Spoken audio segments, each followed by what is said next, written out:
Hello everyone, তো আমরা ভেতরে চলে এসেছি আর এই ব্যান্ড পরে একটু সবাই মিলে ভিডিও বানিয়ে নিচ্ছিলাম আর চারপাশটা দেখছিলাম। তো এখানে এসে প্রথমে আমরা এই পার্কের ম্যাপটা দেখলাম। তো আমরা যেহেতু প্রথমবার এসেছি আর তোমরা জানো আমি কলকাতাতেই থাকি, বাট আমি নিকো পার্কে ফার্স্ট টাইম এলাম। আমি আরও আমাদের বন্ধুরা এসেছে আগে। তো আমার মধ্যে তো আলাদাই এক্সাইটমেন্ট ছিল ওয়াটার পার্কে যাওয়ার, তো তোমাদের সব ভিডিওই দেখাবো। তো প্রথমে এসে আমরা এই মিরার মতন জায়গাটায় ঢুকেছিলাম। আর সেদিন যেহেতু প্রচণ্ড ভিড় ছিল তো আমাদের প্রবলেম হচ্ছিল না, বাট তোমরা যখন অল্প কয়েকজন আসবে দেখবে এখানে ঢুকে আর কি প্রবলেম হবে একটু চারিদিকটা বুঝতে। তো যাই হোক, তারপর আমরা এই ঘোড়ার মতন এই রাইডসটাতে উঠেছিলাম। আর এটা মানে আমাদের জন্য খুবই বোরিং, বাট বাচ্চাদের জন্য খুব ভালো।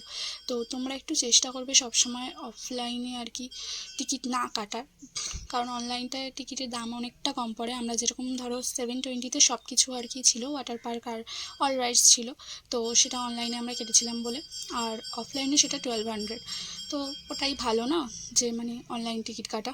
তো তোমরা যেটা সুবিধা হবে তোমরা সেটাই করো। তো আমরা কয়েকটা রাইড চড়ার পর এখানে একটু কোল্ড ড্রিঙ্কস খেয়েছিলাম, আর এখানে 60 রুপিস নিয়েছিল, বাট অতটা ভালো ছিল না, জল মেশানো ছিল। আর তারপরে এই চিকেন প্যাটিসটা খেলাম। তো তারপরে প্রথমে আমরা এসেছিলাম একটা মিনি রোলার কোস্টারে চড়তে। ভিডিও দেখতে থাকো আর দেখা হবে নেক্সট পার্টির। টাটা।